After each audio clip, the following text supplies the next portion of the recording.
Hello students, সবাইকে welcome জানাই Bangla tutorial এর ইউটিউব চ্যানেলে।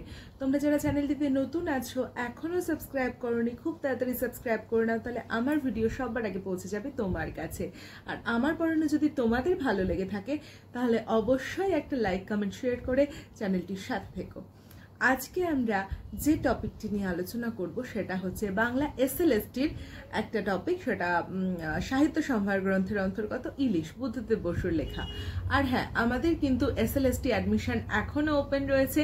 তোমরা যারা এখনো অ্যাডমিশন নাওনি, আমার সাথে কিন্তু তোমরা যোগাযোগ করে নিতে পারো ডেসক্রিপশন বক্সে দেওয়া হোয়াটসঅ্যাপ নাম্বারে। আর আমাদের বাংলা 9 to 12 অনলাইন অ্যাডমিশন খুব তাড়াতাড়ি খুলে যাবে, সেটার সমস্ত ডিটেলস তোমরা আস্তে আস্তে সবটা পেয়ে যাবে। চলো দেরি না করে আজকে টপিকে যাওয়া যাক। আকাশে আষাঢ় এলো, বাংলাদেশ বর্ষায় বিহ্বল। কবি কিন্তু বাংলাদেশেরই মানুষ, তিনি ঢাকা বিক্রমপুর এরিয়ার মানুষ। তো তার বাড়ির পাশ দিয়ে কিন্তু এই সমস্ত পদ্মা, মেঘনা, এই সমস্ত নদীগুলো বয়ে গিয়েছে। সেই জন্য বাংলাদেশের বর্ষার যে আমরা জানি বাংলাদেশ হচ্ছে নদীমাতৃক দেশ, এবং এখানকার এই পদ্মা, ইলিশ এর নাম তো মানে জগৎ বিখ্যাত, তাই না? আমরা সবাই জানি যে পদ্মার ইলিশের নামই আলাদা। তো সেই সমস্তগুলো তিনি খুব কাছ থেকে দেখেছেন, যে ইলিশের সেই সব মরশুমে কিভাবে সমস্তটা নদী থেকে মাছ উঠছে, কিভাবে সেগুলো বাইরে বাজারে পৌঁছে যাচ্ছে, সমস্ত কিছু কবি খুব কাছ থেকে পর্যবেক্ষণ করেছেন, এবং সেটারই কিছু অংশ কিন্তু এই কবিতাটির মধ্যে দিয়ে কবি তুলে ধরেছেন। হ্যাঁ, ইলিশ এই বিষয়টা নিয়ে কিন্তু বহু কবি সাহিত্যিকের কলমেই উঠেছে, তো তার মধ্যে বুদ্ধদেব বসু একজন। তা কি বলছেন? আকাশে আষাঢ় এলো, বাংলাদেশ বর্ষায় বিহ্বল, মেঘবর্ণ মেঘনার তীরে তীরে নারিকেল সারি। দেখো, এখানে মেঘনা নদীর কথা পাওয়া যাচ্ছে। তাহলে যদি প্রশ্ন আসে যে কবিতাটিতে কোন নদীর কথা পাওয়া গিয়েছে, তাহলে আমরা বলবো মেঘনা নদীর কথা পাওয়া গিয়েছে। তাহলে আকাশে কি এসেছে? আকাশে আষাঢ় এসেছে। বাংলাদেশ কিসে বিহ্বল হয়ে উঠেছে? বাংলাদেশ বর্ষায় বিহ্বল হয়ে উঠেছে। আর মেঘনা নদীকে কিসের সঙ্গে তুলনা করছে? মেঘবর্ণ মেঘনা। আর তার তীরে তীরে কোন গাছের সারি? তার তীরে তীরে নারকেল গাছের সারি। বৃষ্টিতে ধুমল, ধুমল শব্দের অর্থ ধোঁয়াশা বা ধোঁয়ার মতো অন্ধকার, সেটা। পদ্মা প্রান্তে শতাব্দীর রাজবাড়ি, বিলুপ্তির প্রত্যাশায় দৃশ্যপট সম অচঞ্চল।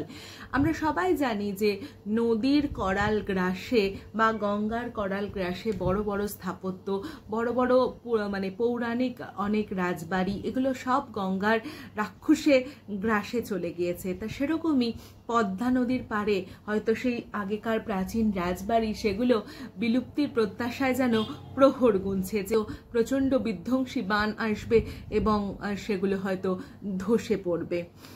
আর তোমরা দেখবে যখন বৃষ্টির দিনে নারকেল গাছের সারিগুলো যেগুলো নদীর পাশে থাকে, সেগুলো একটু ধোঁয়াশা, ধোঁয়া ধোঁয়া অন্ধকার আচ্ছন্ন হয়ে যায় সেখানকার প্রকৃতিটা, সেটার কথাই কিন্তু কবি এখানে বলেছেন। তাহলে কারা বিলুপ্তির প্রত্যাশায় দৃশ্যপট সম অচঞ্চল? তাহলে পদ্মা প্রান্তের শতাব্দী প্রাচীন যে রাজবাড়িগুলো সেগুলো।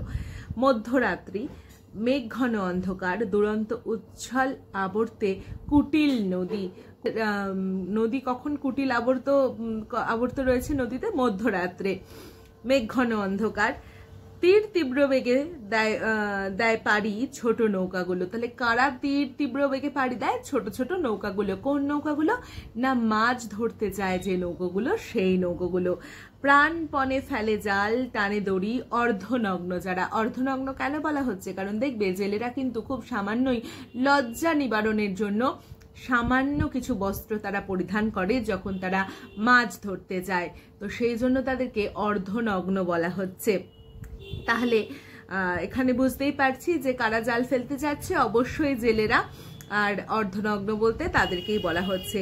তারা খাদ্যহীন, খাদ্যের সম্বল। দেখো, মানুষের বেঁচে থাকার জন্য যে 3টে জিনিসের প্রয়োজন, অন্ন, বস্ত্র, বাসস্থান, তার মধ্যে 2টি এদের নেই, সেটার কথাই কিন্তু বলছে। মানে তাদের ঘরে অভাবটা এত, তারা হয়তো তাদের জন্যই কিন্তু আমরা এত পেট ভরে, প্রাণ ভরে, মন ভরে ইলিশ খাচ্ছি, কিন্তু তাদের ঘরে কিন্তু চাল ফুটতেও একটা দিন কেটে যায়, হয়তো রোজ সেখানে চাল ফোটে না।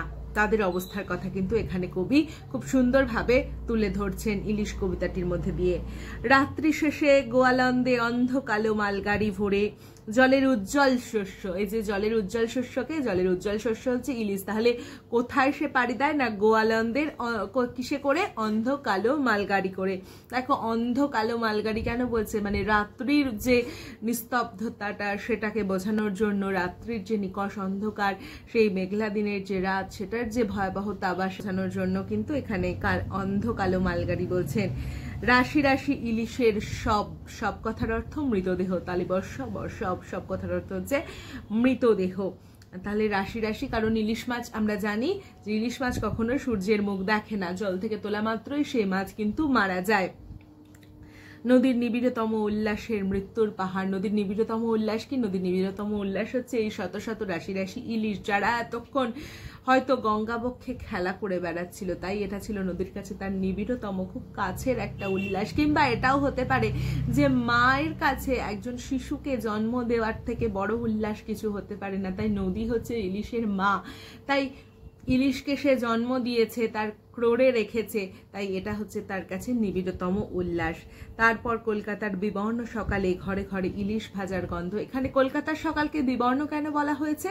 কারণ এই কবিতাটি যেই সময় রচিত হয়েছে, অর্থাৎ কিনা 1943 সাল, সেই সময় চলছে এক তো দ্বিতীয় বিশ্বযুদ্ধের সেই সময় চলছে, প্লাস তার সাথে চলছে 50-এর মন্বন্তর। সেই সময় কলকাতার ফুটপাত ভরে গিয়েছে গ্রাম থেকে যাওয়া সমস্ত দুস্থ দুর্ভিক্ষগ্রস্ত মানুষে, আর সেই জন্য কলকাতার সকাল বিবর্ণ বা ফ্যাকাশে। এখানে তাহলে কার সকালের কথা বলা হয়েছে? বিবর্ণ, কলকাতার সকাল। আর কলকাতার বিবর্ণ সকালে ঘরে ঘরে থেকে কিসের গন্ধ ভেসে আসছে না ইলিশ ভাজার গন্ধ। কেরানি গিন্নির ভাড়ার সরস শস্যের ঝাঁজে, অর্থাৎ কেরানি গিন্নি তাদের ভাড়ারও সরস শস্যের ঝাঁজ উঠছে, কারণ কি সর্ষে ইলিশ তৈরি হবে। তাহলে কাদের ভাড়ার থেকে সরস শস্যের ঝাঁজ উঠছে? অবশ্যই উত্তর হবে কেরানি গিন্নির ভাড়ার।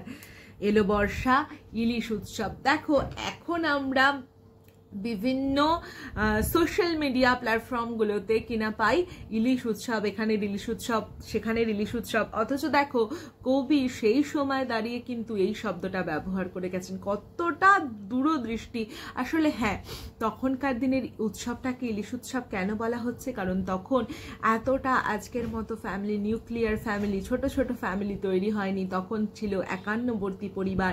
আর যখন কোনো মরশুমে নতুন কিছু উঠতো, তখন সবাই মিলে ভাগ করে একসঙ্গে বসে খাওয়ার যে আনন্দ, সেটা কিন্তু কোনো উৎসবের থেকে সেই আনন্দ কোনো অংশে কম ছিল না।